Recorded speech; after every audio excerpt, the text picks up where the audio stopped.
an action which was done by Mr. Henry Mulenga and Mr. Robert Chavinga.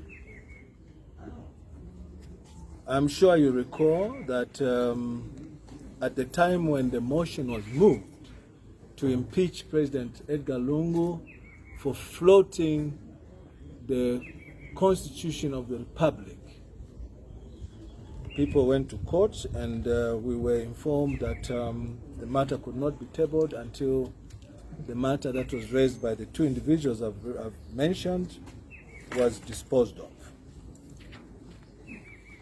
We waited and waited and waited, and we did see certain matters that Parliament dealt with, even in the face of the fact that these matters were in court. And we will circulate the letters, because this is a matter of public interest.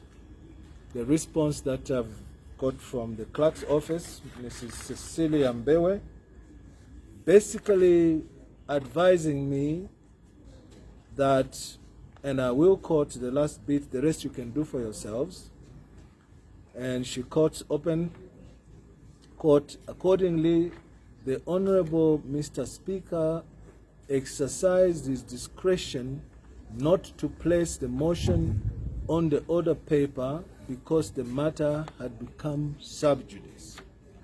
In any event, if the National Assembly proceeded to deliberate the impeachment motion, I beg your pardon, before conclusion of the Chavinga case by the courts of law, there is potential risk of two conflicting decisions resulting from the courts of law and the National Assembly on the impeachment motion.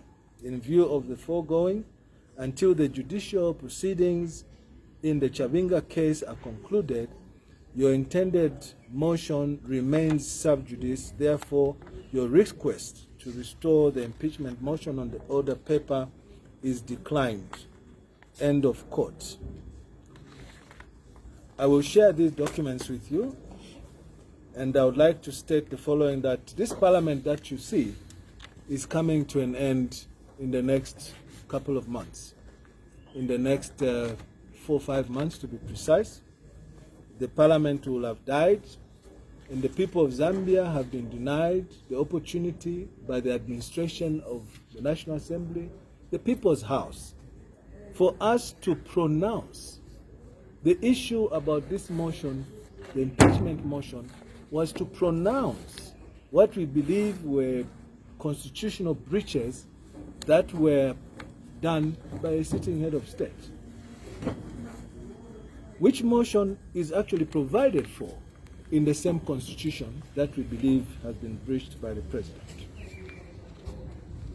Upon my own reflection, and having made my own conclusions, that the National Assembly has successfully managed to shield President Edgar Lungu from us divulging to the nation what we believe were constitutional breaches, such as interfering with the doctrine of the separation of powers. As an example, when you all remember, President Lungu threatened the High Court, the Constitutional Court judges, and made a reference to the Kenyan story, and warned them that they should not take that route in determining the motion that was lodged by President Hakainde Hichilema in court to petition the result of the 2016 election. Time has passed, and now from my own reflection, I would like the country to know that from my end, I will not pursue this matter any further than this, and to state that President Lungu now, if the Constitution allows him, and I want to underline that, if the Constitution allows him to be on the ballot paper, we would like to meet him squarely there and not use this motion as a way of getting him out of the position where he is. Although we were determined, and the determination was that even with the exclusion of Dr. Chimba Kambwili in Parliament, There are many people, many MPs, including from the Patriotic Front, who were ready to second this motion.